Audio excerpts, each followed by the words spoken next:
A gente fechou as cortinas aqui, tá, irmãos? Só para tirar a atenção dos irmãos, porque esse texto está cheio de polícia aqui na frente, só para tirar a atenção dos irmãos. Quem sabe que ainda não, a gente se dispersa muito fácil. Então, assim, nós vamos ficar ligados aqui em nome de Jesus. Amém? Não vou demorar na mensagem, tá bom? Mas eu quero compartilhar com vocês a palavra do Senhor. Amém? Irmãos, Deus não perde controle de nada, eu sempre falo. Amém? Geralmente a gente fala, Deus assume o controle, Deus não perde o controle de nada. Amém? Eu acredito que a última palavra é dele. Nós temos que confiar em Deus, Deus tem isso no nosso coração. Amém? Em nome de Jesus. Você pode abrir sua Bíblia, por gentileza. Livro de Mateus, o capítulo número 14, a nossa breve meditação. Amém? Amém. Enquanto os irmãos procuram aí, irmão Romildo e a irmã Kátia, Deus abençoe vocês, viu? Sejam muito bem-vindos a essa igreja, bom em nome de Jesus. Vocês estão na casa do papai, então vocês estão em casa, tá bom? Fique à vontade, sejam bem-vindos. Aleluia. Mateus capítulo 14, na nossa breve meditação. Aleluia. Quando vocês vão encontrando bem, vai dando um sinal. Glória a Deus, aleluia. Glória a Deus.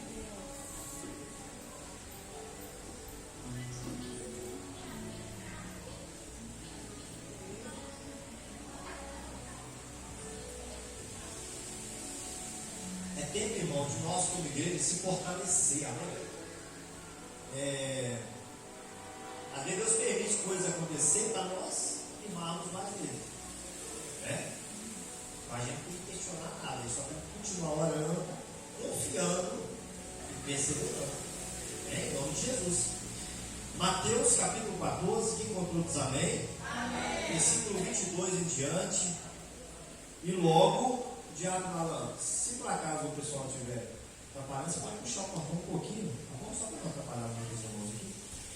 E logo ordenou Jesus que os seus discípulos entrassem no barco e fossem adiante para outra banda, enquanto despedia a multidão. E despedida a multidão, subiu ao monte para orar à parte. E chegada já a tarde, estava ali só. E o barco já estava no meio do mar, açoitado pelas ondas, porque o vento era contrário. Mas, à quarta vigília da noite, dirigiu-se Jesus para eles, caminhando por cima do mar. E os discípulos, vendo-o caminhar sobre o mar, assustaram-se, dizendo: é um fantasma, e gritaram com medo. Jesus, porém, lhes falou logo, dizendo: tem bom ânimo, sou eu, não temais. E respondendo-lhe Pedro, disse: Senhor, se és tu, manda-me ir ter contigo por cima das águas. E ele disse: vem. E Pedro, descendo do barco, andou sobre as águas para ir ter com Jesus. Mas, sentindo o vento forte, teve medo. E começando a ir para o fundo, clamou dizendo: Senhor, salva-me. E logo, Jesus, estendendo a mão, segurou e disse-lhe: homem de pequena fé, por que duvidares? E quando subiram no barco, acalmou o vento. Então, aproximaram-se os que estavam no barco e adoraram-no, dizendo: és verdadeiramente o Filho de Deus. Amém? Senhor, nosso Deus e nosso Pai, eu apresento a sua palavra que acabamos de ler. Deus, sabemos que o Senhor está no nosso meio, por isso nós queremos ouvir a tua voz. Pai, em nome de Jesus, me coloco à tua disposição como mensageiro da tua palavra, e que da minha boca, Senhor, venha sair somente aquilo que o Senhor permitir, que o teu nome seja glorificado, exaltado, Senhor, para todo sempre. Eu oro em teu nome, amém e amém. Você pode aplaudir com alegria?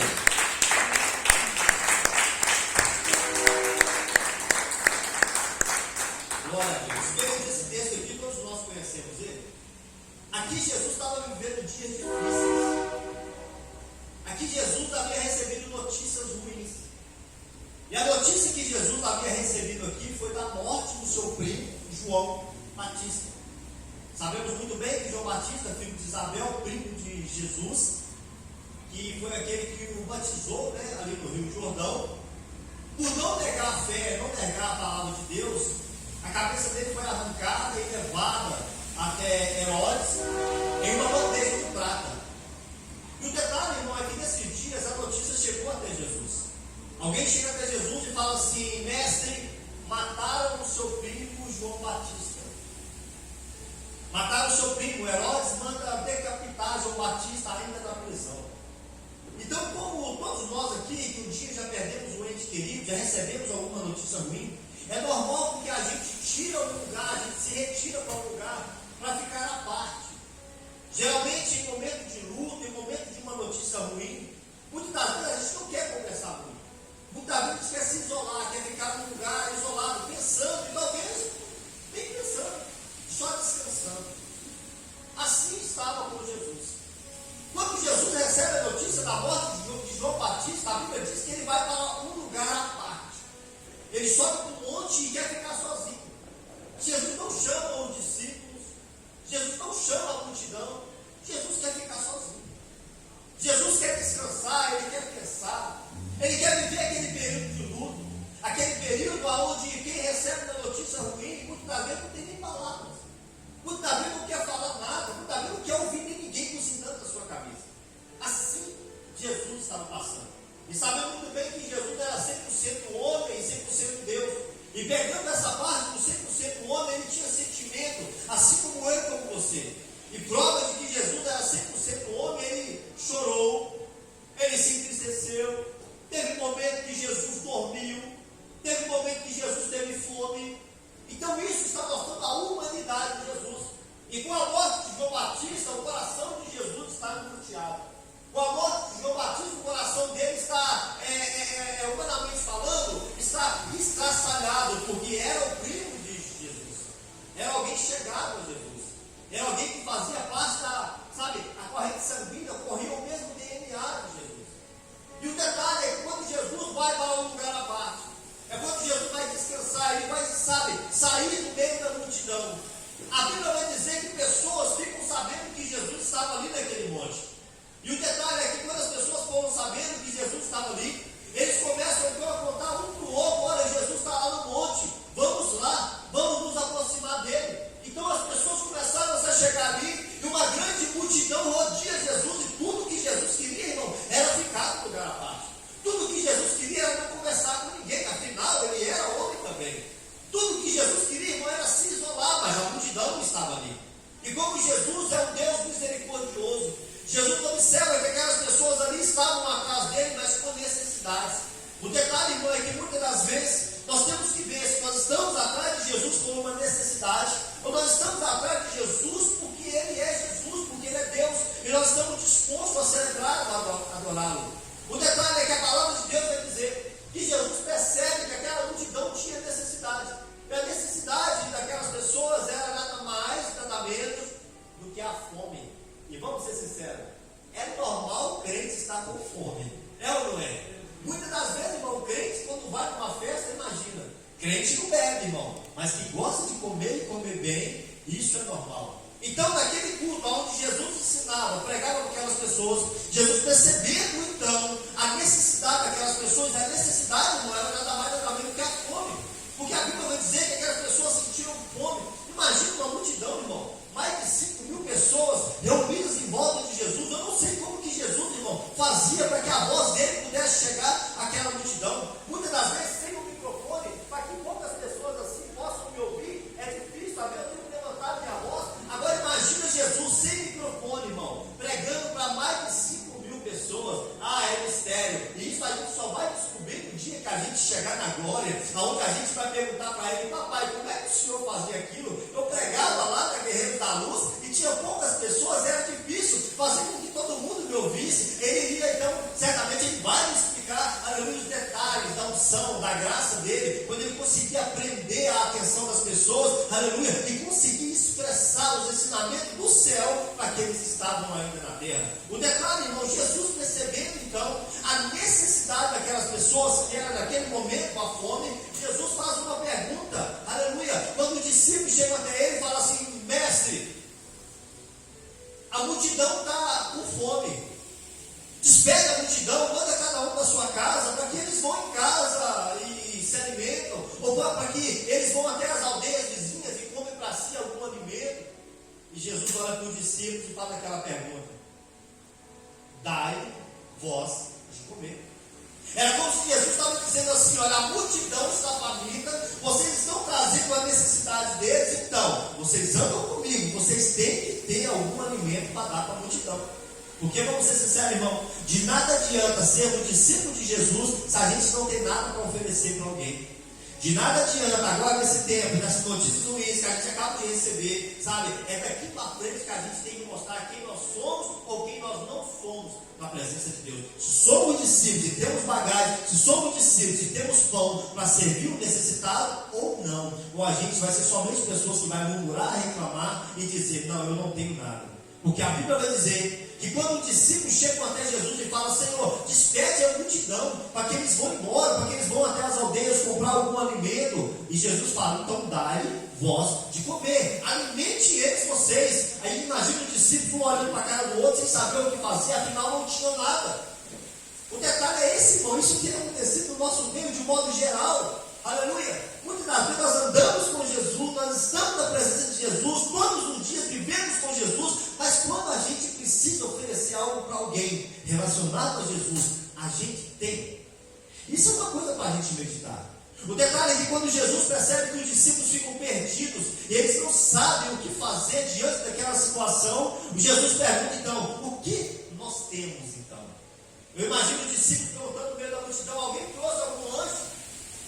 Alguém trouxe aí alguma merendeira, a sua bolsa, tem alguma coisa? Eu imagino o discípulo, aonde de repente aparece alguém com 5 pães e 2 peixes. Ah, irmão, isso chama muito a minha atenção. É que eles apresentaram para Jesus 5 pães e 2 peixes, diante de uma multidão de mais de 5.000 pessoas.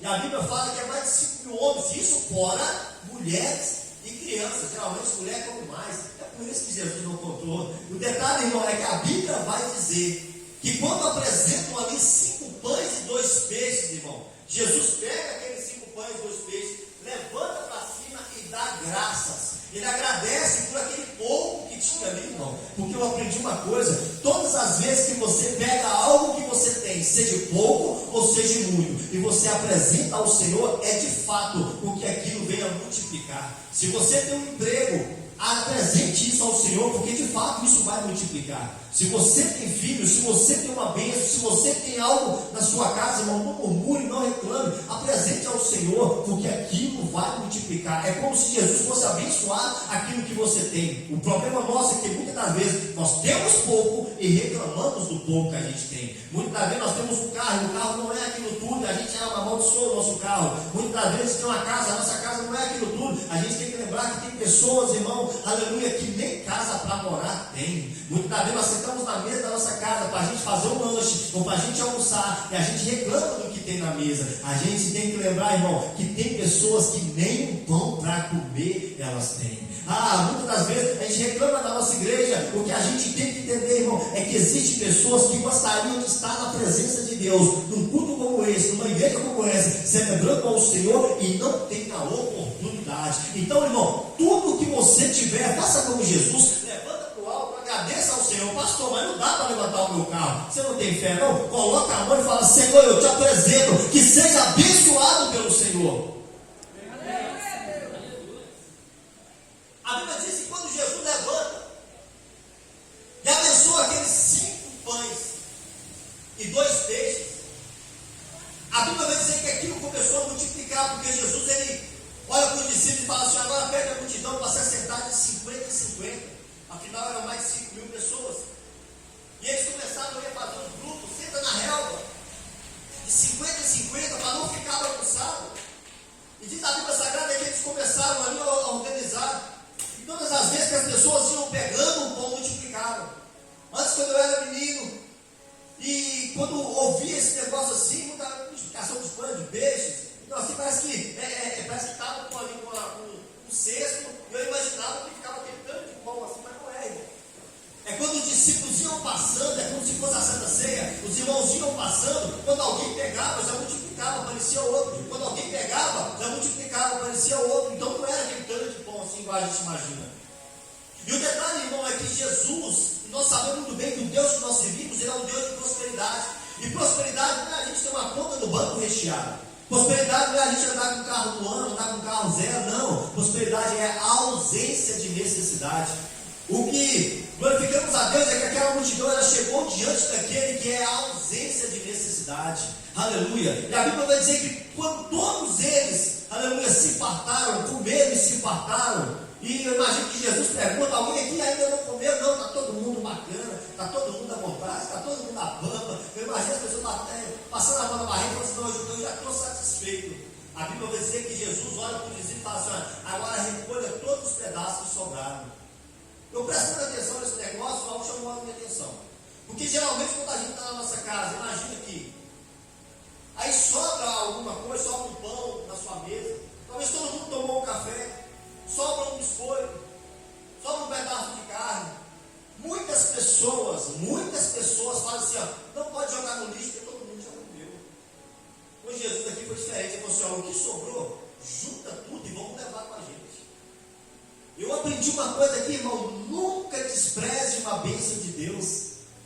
Nunca despreze aquilo que o Senhor já fez pela sua vida. Se sobrou, guarda. Lá na frente você vai precisar, ou você vai encontrar alguém que vai precisar, e aquilo vai ser o suficiente para suprir a necessidade de alguém. O detalhe, irmão, é que chama a minha atenção, sabe o que é? É que depois desse episódio, Jesus ainda quer ficar sozinho. Porque a Bíblia vai dizer, a partir aqui do versículo de número 22, que Jesus, ele despede a multidão. Aquela multidão já estava todo mundo à vontade, já estava todo mundo saciado. E Jesus fala: olha, agora vocês podem ir embora para suas casas, já estão abençoados. Eu imagino Jesus dando a bênção apostólica. E quando todo mundo saiu de perto dele, ficou só os discípulos. A Bíblia vai dizer que Jesus olha para os discípulos e fala assim: olha, agora vamos passar para o outro lado. Só que eu quero que vocês vá na frente, porque eu preciso subir ao lugar à parte. Lembrando sempre que Jesus estava no lugar à parte. E quando ele opera milagres, no momento de luto, no momento de dificuldade, ele ainda estava de luto, irmão. Só que mesmo com o coração entristecido, ele não deixou de exercer o chamado dele. O problema nosso, para ser sincero, é que qualquer coisinha a gente quer parar de exercer o nosso chamado, irmão. Jesus tinha recebido a notícia: mataram meu primo, mas eu ainda vou continuar fazendo o que Deus me chamou para fazer. Porque Deus enviou o Filho dele na terra para quê? Para exercer uma missão, exercer uma função. Então, independente das notícias ruins, irmão, nós precisamos continuar exercendo a nossa função. O detalhe é que quando Jesus dispensa aquela multidão, ele fala para os discípulos: agora vocês vão e passam para o outro lado, pode entrar no barco, daqui a pouco eu encontro vocês. A Bíblia vai dizer que Jesus impeliu os discípulos. Jesus, ele insistiu com os discípulos. Eu posso entender, irmão, quando eu vejo essa palavra, é que os discípulos não queriam ir. Eles não queriam deixar Jesus lá e eles entraram no barco sozinhos. A Bíblia vai dizer que Jesus teve que insistir, que Jesus os obrigou a entrar no barco. Se você for observar, algumas traduções estão dizendo que Jesus os impeliu, e outras traduções estão dizendo que Jesus os obrigou a entrar no barco e passar para o outro lado. Se Jesus obrigou eles a entrar no barco, eles não queriam ir. Aquele sentimento: Senhor, a gente só vai se o Senhor for com a gente. Só que Jesus sabia o que estava falando, e se Jesus mandou você entrar no barco e ir, irmão, pode ir, porque ele sabe o que ele está falando. O detalhe que chama a minha atenção é que quando os discípulos entram no barco, mesmo contra a vontade, mas em obediência, eles entram no barco, Jesus sobe para o monte para orar. Afinal, lembramos bem que Jesus ainda estava triste. Jesus ainda estava com o seu coração entristecido. E quando ele está lá em cima orando, eu imagino que ele apresentando o coração dele para o Pai. Eu imagino que ele em cima, ele contando para Deus como que estava no coração dele: ô Pai, que injustiça, mataram o meu primo. Olha que situação, porque a Bíblia vai dizer por diversas vezes que Jesus não veio cumprir a vontade dele, ele veio cumprir a vontade do Pai. Então vamos dizer aqui, irmão, vamos pegar esse texto aqui e vamos entender que por ele, humanamente falando, tá, irmãos, por ele, existem coisas que ele fez que se dependesse dele, ele não teria feito. Lembrando que Jesus era 100% Deus, mas também era 100% homem. Vocês lembram? Quando ele ia para a cruz, ele falou: Pai, se for possível, afasta de mim esse cálice. O que Jesus estava dizendo é o seguinte: porque se depender de mim, eu não quero ir não. Prova disso é que no livro de João, a Bíblia vai dizer que Deus entregou o seu único filho. Se Deus entregou, se dependesse do filho, irmão, humanamente falando, tá, irmão, entenda aqui no Espírito. Ninguém vai sair daqui falando: o pastor falou que Jesus não queria fazer algo. Não é isso que eu estou falando. O que eu estou querendo dizer é que Jesus, como homem, ele sentiu os mesmos sentimentos que eu e que você sente. E lá em cima, eu imagino ele clamando ao Pai, falando: Pai, o meu coração está angustiado. Mataram meu primo e eu estou muito triste por isso. Só que o detalhe, irmão, sabe o que é? É que de cima do monte, Jesus consegue avistar o barco lá no meio do mar. O barco dos discípulos estava açoitado pelas ondas. O barco dos discípulos estava quase se quebrando ao meio por causa das ondas. E Jesus, de cima do monte, ele consegue avistar. E a Bíblia diz que os discípulos estavam desesperados. Afinal, imagina, irmão, Jesus agora não estava no barco e a tempestade chegou. O que fazer no momento desse, gente? Porque tem um momento que Jesus estava dormindo no barco, mas estava no barco. A onda chegou, mas ele estava no barco. Mas pastor, estava dormindo, mas estava, irmão. O que pode é a presença de Jesus no barco. Então imagine, irmão, o desespero dos discípulos em saber que as ondas estavam se levantando, o vento estava grande, o temporal estava demais, mas Jesus não estava com eles. Mas o que os discípulos não sabiam é que diante daquela circunstância, Jesus de cima do monte já tinha visto eles passando pela prova há muito tempo. Irmão, talvez você não esteja entendendo. O que eu estou querendo dizer é o seguinte: talvez você está pensando que Jesus não está te vendo, que Jesus não se importa com você, que a luta que você está passando, ele não está nem aí. Engano seu, meu irmão, porque ele está de cima do monte, está contemplando toda a luta que você está passando. Aplauda Jesus para beber água, por favor.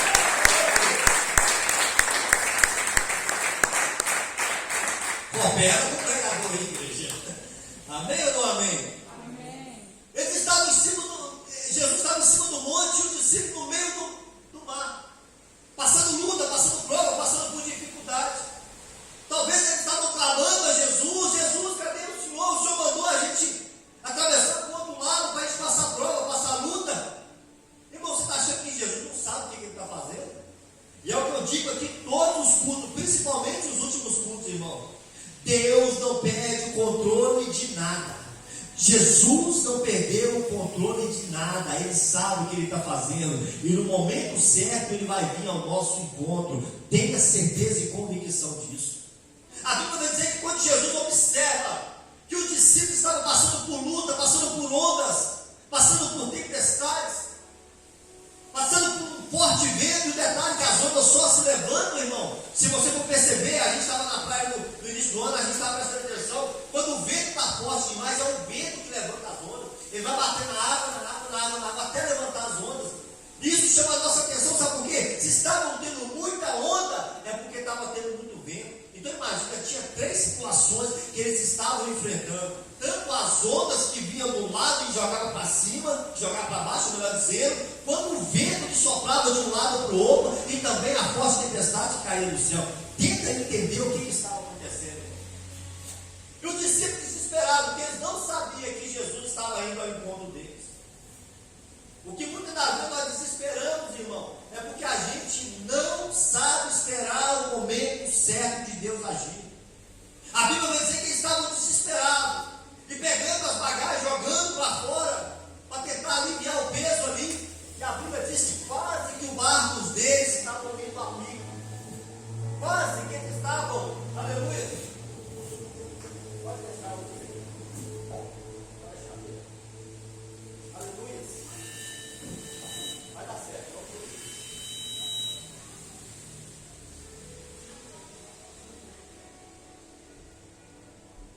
Glória a Deus. Amém? Vai dar certo. Amém?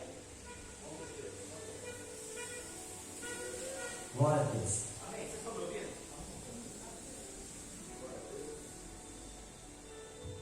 Glória a Deus. Amém? Amém? Vamos continuar navegando? Amém? Amém. Glória a Deus. Vamos lá, irmãos.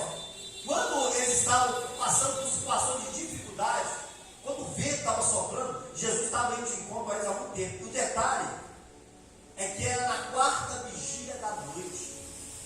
A 4ª vigília da noite, eu não sei se você sabe, é entre 3 horas da manhã às 6 horas da manhã. Vamos entender que era escuro, era de madrugada. Vamos entender, está tudo aqui, filho. Vamos entender que estava tudo escuro. Então você imagina, irmão, a gente observava quando a gente foi dar um passeio na praia esse início de ano, e a gente saía de noite, a gente andava na orla, né? E a gente ficava prestando atenção nos barcos que estavam lá no meio do mar, né?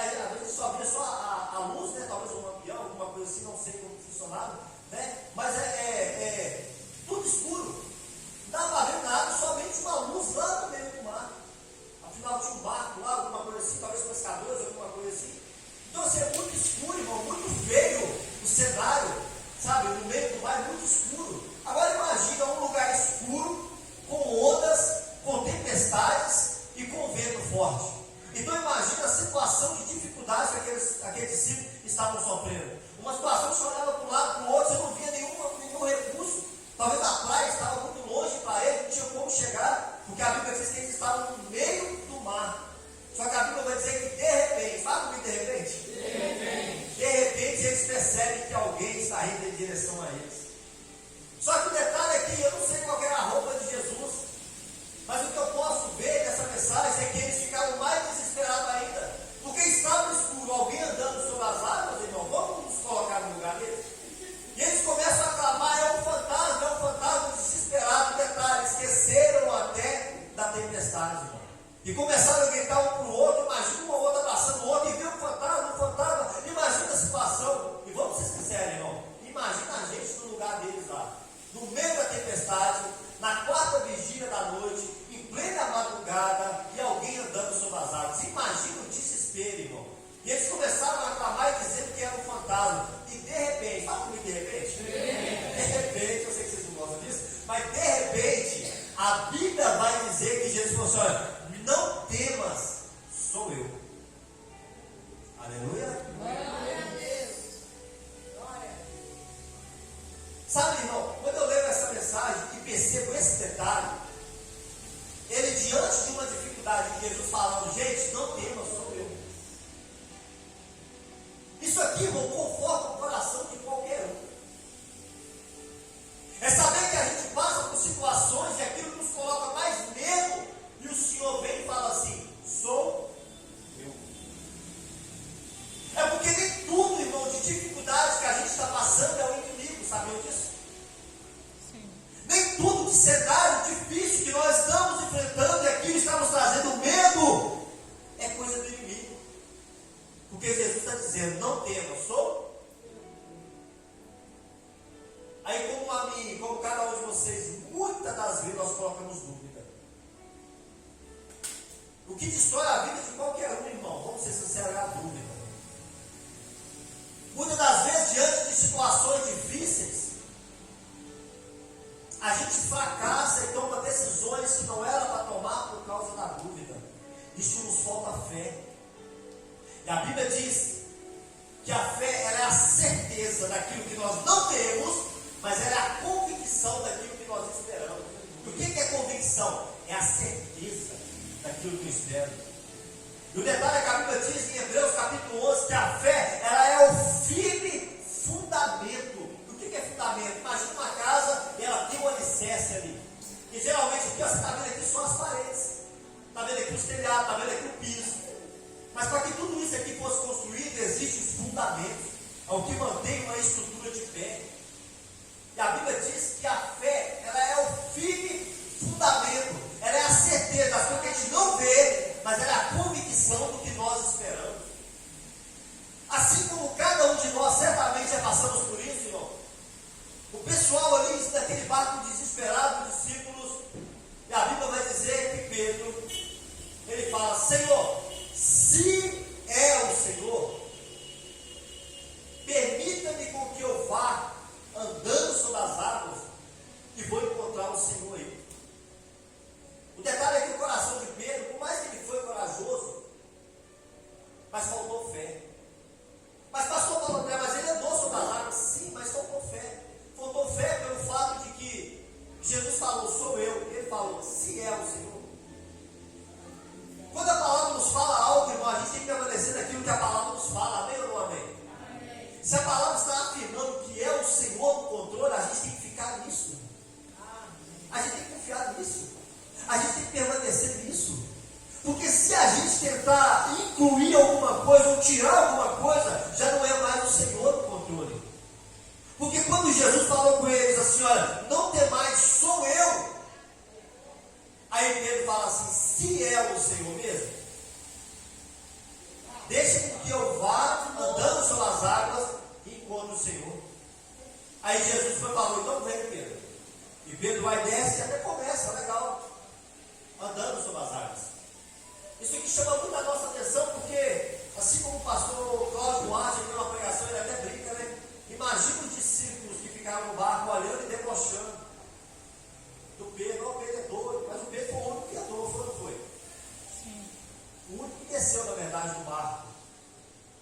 Só que o que prende muito a nossa atenção aqui, irmão, é isso que eu quero deixar para os irmãos nessa noite, é o seguinte: o Pedro até começou a andar sobre as águas, mas em um determinado momento ele começa a olhar para o vento, olhar para a tempestade, olhar para as lutas, trazendo, né, para os dias atuais, e ele começou a afundar. Quando eu vejo essa história, irmão, eu percebo que não foi o vento que fez com que Pedro afundasse. Quando eu olho essa história, eu percebo que não foi a tempestade que fez o Pedro afundar. Quando eu olho para essa história aqui, eu percebo que não foi as ondas que fez o Pedro afundar. Mas pastor, a Bíblia está dizendo que o Pedro, olhando para tudo isso aí, ele começou a afundar. O que fez ele afundar foi a falta de fé. Por que, pastor, que você afirma isso? Porque a Bíblia diz que quando ele afundou, ele clamou ao Senhor, pedindo que o Senhor viesse ajudar ele. E Jesus, quando pega na mão dele, fala com ele assim: homem de pouca fé, por que duvidares? Jesus não falou com ele: por que você foi olhar para as ondas? Por que você foi olhar para as lutas? Não, Jesus falou com ele: por que você duvidou? Porque ondas, tempestades, ventos, a gente sempre vai passar. Hein? Agora imagina se cada luta que a gente passar, a gente afundar. Vamos ser sinceros. Vai ficar ninguém de pé, vai? Porque a gente passa luta todo dia, irmão. Toda semana a gente enfrenta uma luta. E por incrível que pareça, a gente olha para tudo isso, irmão. Por quê, pastor? Porque nós somos gente. Nós somos seres humanos. Só que mesmo você olhando para isso tudo, irmão, você tem que entender duas coisas. Primeiro, você tem que confiar que foi o Senhor que disse: não temas, sou eu. E o outro, se você tem um alvo, você tem que permanecer no alvo. Porque quando Jesus pega na mão dele, Jesus chama a atenção dele dizendo: por que duvidares? Jesus estava dizendo o seguinte: se você continuasse crendo, se você continuasse confiando, se você continuasse olhando para mim, porque quando a gente para de crer, irmão, a gente se entrega às lutas, a gente se entrega ao abismo. Porque o que nos sustenta, irmão, é a fé. O que nos sustenta é a gente acreditar, aleluia, que no tempo certo o Senhor vai entrar com providência. O que nos sustenta, aleluia, é saber que diante de toda a catástrofe, diante de toda a situação, diante de todo o perigo, nós temos um Senhor e a gente está indo em direção a Ele. O que a gente não pode fazer é parar de prosseguir, é parar de crer, é parar de acreditar, é parar de confiar que Ele é o Senhor e Ele falou: sou eu, não tem mais. Isso não quer dizer que a gente não vai passar por luta, porque a gente vai. Isso não quer dizer que os ventos não vão soprar, porque vão. E nós, como igreja, temos que nos preparar. Se você não ora, passe a orar. Se você não busca, passe a buscar. Se você não lê a palavra, irmão, passe a ler. Passe a ter intimidade com o céu. E muito mais do que isso, irmão, não desista de crer. Se o Senhor falou: sou eu no controle, sou eu que estou vindo em sua direção, acabou, irmão. Acabou. Não falta mais nada. É só a gente esperar o momento certo e agir. Porque quando Jesus fala: não tem mais, sou eu, o que o Pedro e todos os discípulos deveriam fazer? É desafiar Jesus? É claro que não. Eles tinham que ficar quietinho no barco esperando Jesus acabar de chegar. Jesus já estava indo, sim ou não? Jesus já estava indo em direção ao barco. Você acha que Jesus ia parar no meio do caminho e voltar para trás? É claro que não. Se ele falou: não tema, sou eu, é porque Jesus estava querendo entrar no barco deles. O problema nosso, sabe o que é, irmão? É que o nosso barco está passando por onda, passando por luta, por dificuldade, e muitas das vezes a gente quer descer do barco. Muitas das vezes quer fazer prova com Jesus que não é para fazer prova com Jesus. É por isso que muitas pessoas, irmão, têm se decepcionado lá na frente, porque Jesus falou: fica aí, mas quer sair. Aleluia. Porque Jesus falou assim: olha, não tem mais, sou eu. E Jesus estava caminhando sobre as águas, estava voltado, irmão. E o que Pedro falou? Ah, se é o Senhor, quer descer, quer dar uma olhada nessas águas aí. Então vem.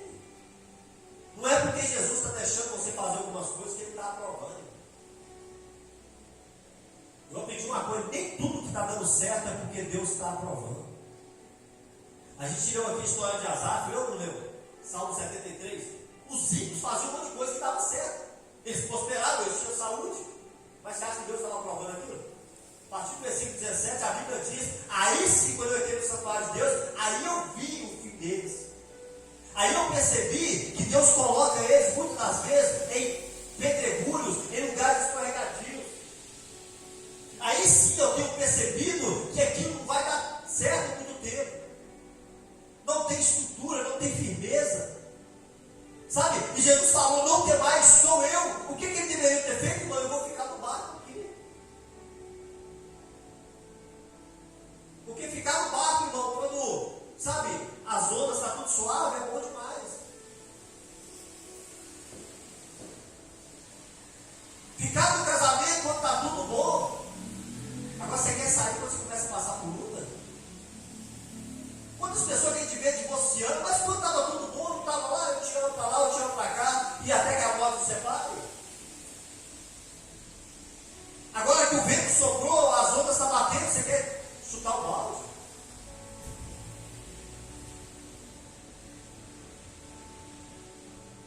Sabe, se o Senhor falou: estou indo na direção de vocês, é porque Ele vai entrar, irmão, com providência. E é no tempo certo. Por que a gente quer fazer prova com Deus, irmão? A gente não tem que fazer prova com Deus, a gente tem que obedecer. Só isso. Só isso. Porque a ordem de Jesus, sabe qual que foi, irmão? Vamos para o outro lado? Existe uma ordem. E essa ordem é o seguinte: a gente vai chegar lá. Não importa o que você passa no caminho, irmão, a ordem de Jesus é: a gente vai chegar do outro lado. Ah não, pastor, mas quer passar por, eu vou ter que passar por luta? Se for necessário. O que importa é que você vai chegar do outro lado. Ah não, mas eu quero descer, eu quero encontrar com o Senhor no meio do caminho. Não, irmão. Não tem esse negócio, não. E o detalhe, irmão, é que muitas vezes a gente quer andar sobre as águas para mostrar para os companheiros que a gente é capaz de andar sobre as águas. A gente se mostrar nada para ninguém, a gente só tem que ficar no barco. Aleluia. A gente quer que as pessoas nos vejam e tipo assim: ó, eu quero mostrar que eu sei fazer. Não, irmão. Você não precisa mostrar nada. Vamos ser sinceros? Não, pela lógica. Bíblia. Para que o Pedro quis andar nas águas? Para quê? Ah não, vai de encontro a Jesus. Vai de encontrar Jesus de todo jeito. Para que ele ia andar? Para quê? Não é para mostrar para os meus companheiros do barco aqui que eu sou mais crente. Besteira. A Bíblia diz que aquele que quiser ser o maior, que seja o. Porque existe uma palavra na Bíblia, irmão, que diz que quanto mais é dado, mais é. Quer andar sobre as águas? Prepara para enfrentar o vento mais forte. Porque muitas das vezes, dentro do barco, o vento pode estar soprando, mas você tem uma estrutura, sim ou não? Você tem uma estrutura. E você andando sobre as águas, qual que é a sua estrutura? Então a estrutura é Jesus, não, andando sobre as águas. Você quer descer do barco por quê? Quer sair do país por quê? Às vezes não. Às vezes eu estava conversando com alguns irmãos, ele estava, quando é que no nosso estudo aqui, ele estava falando a respeito disso. Ah não, mas tem um parente meu, tem um primo meu, um amigo meu que foi para Portugal e está ganhando dinheiro. Irmão, não é porque deu certo para o outro, vai dar certo para a gente não. Você está entendendo? Não é porque deu certo para o seu vizinho, vai dar certo para você. Deus tem um caminho para cada um de nós. Amém?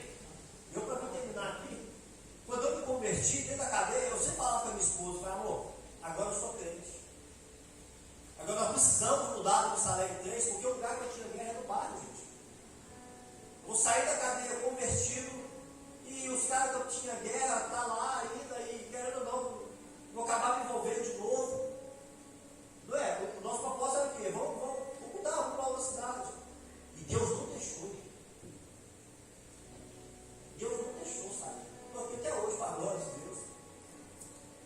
Porque se imagina se a gente tivesse saído, não, vamos sair, e a gente fosse contra a vontade de Deus, talvez hoje a gente não estava firme com o Senhor.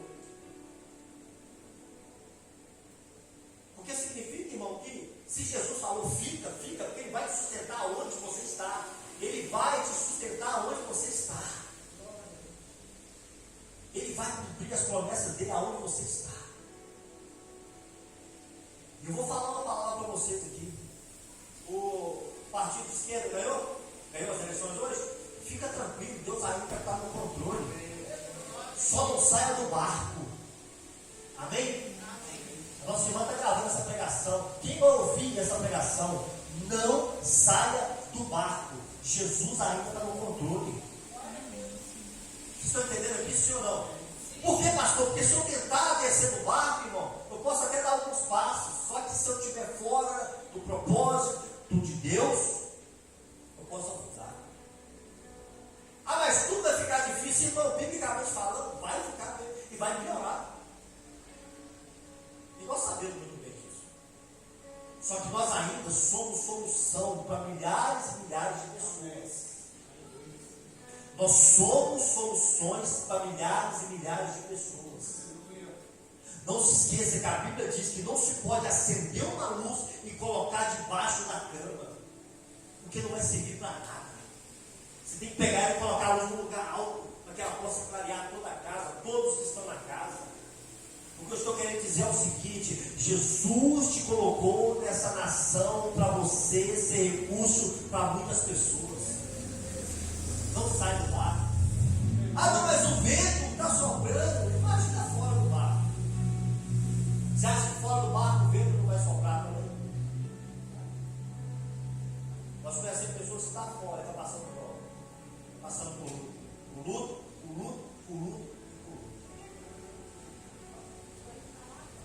Aonde a gente estiver com o vento vai soprar. Só que a nossa segurança é saber que o Senhor está no controle. E se foi Ele que falou, vai para o outro lado, vai para o outro lado.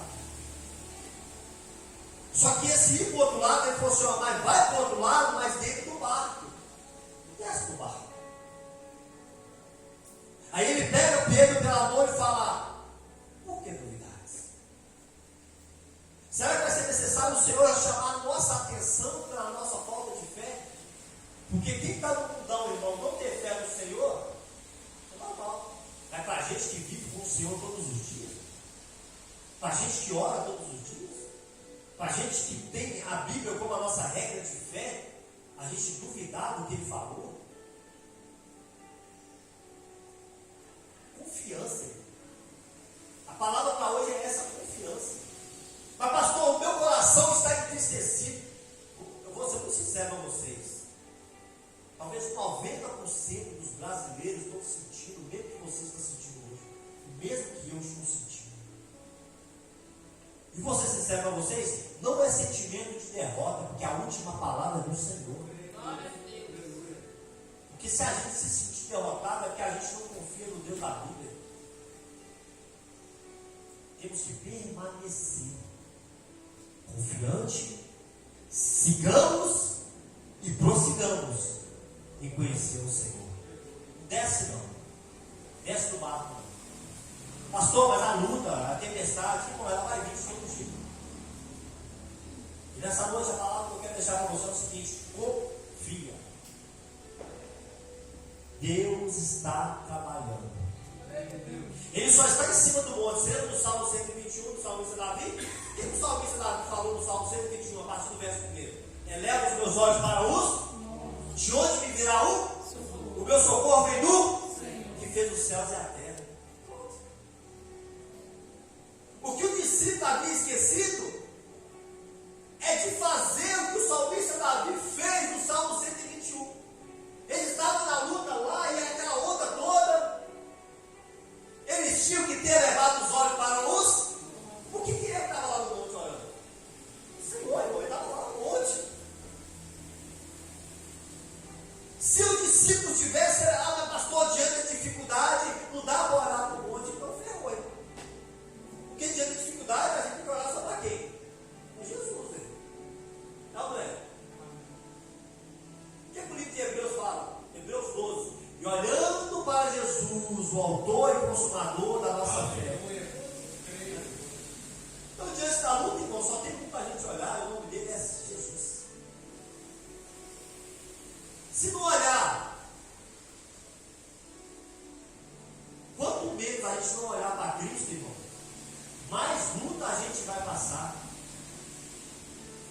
E quanto menos a gente olhar para Cristo, mais afundar a gente vai afundar. Porque o vento, quando começou a andar, o vento estava soprando de todo jeito, tá? O vento já estava soprando. Antes de Jesus chegar lá, o vento já estava soprando. As ondas já estavam soprando. Antes de Jesus chegar. E ele começou a andar. E a Bíblia vai dizer que ele foi olhou. Mas peraí, mas já estava a onda? Já estava. Então não adianta a gente pensar que, não, é na hora que estava andando lá com o vento veio. Não foi. Antes de Jesus chegar, já estava rolando há muito tempo a treta. Há muito tempo. Só que a dúvida, irmão, a dúvida. Duvida não, gente, confia. Descansa. Descansa no Senhor, Ele está no controle de todas as coisas. Ele está no controle de todas as coisas. Sabe? O versículo que Deus colocou no meu coração no período da nossa mudança, a gente teve uma mudança na nossa igreja em pouco tempo. Eu até comentei com a minha esposa a respeito dele. Foi no livro de Esther. Mardoqueu, o tio da Esther. Esther era a rainha, ele estava dentro do palácio. E os judeus passando por perigo lá de ser exterminados de fato. Sabe? Os judeus todo mundo correndo perigo. O infeliz lá queria destruir, tinha plano de morte lá, matar todo mundo, não sei o que, gravou todo, já tinha um decreto assinado. E Mardoqueu, o tio da Esther, olhou para ela e falou assim: Esther, você precisa interceder por nós. E ela: não, mas eu só posso entrar na presença do rei só se ele me chamar, porque ninguém pode chegar diante do rei até o rei chamar. E se eu for lá assim, sem ele me chamar, ele pode me matar. Aí Mardoqueu olha para Esther e fala assim: Esther, nem que Esther chamou ela, chamou ela pelo nome verdadeiro, Radasha. Falou assim: se você não for, de algum lugar virá o socorro. De algum lugar vai vir um socorro, irmão. Se você não for, você vai perder a oportunidade de ser usado, porque de algum lugar Deus vai levantar o libertador. Ele vai levantar o libertador. De algum lugar Deus vai levantar a solução. Então confia. Só confia. Amém? Eu queria que vocês colocassem de pé, no nome de Jesus.